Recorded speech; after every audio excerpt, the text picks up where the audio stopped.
judges, teachers and my dear friends. I am Maanya Sri from Unit Batch 3 of Impresiv English. I am going to play the role of a girl who is cooking. Yay! I am very happy today as my mom's birthday. I am going to bake a cake as a gift for my mom. My mom will be happy when she sees my gift. But I don't know how to bake a cake. What shall I do now? Yes, I can see the recipe from mom's recipe book. But I don't know where is it. I have to find it. Where is it? It's not. Yay, I got my mom's recipe book. Okay, first I have to take the ingredients. Now I have to add flour, pour milk and sugar and mix it well. Let's change it to the container.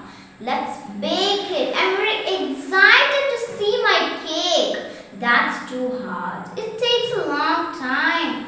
By the time the cake gets big, let me sing a song.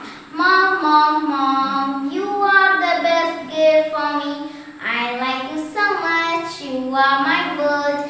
It's time to take the cake. I have to take it out carefully.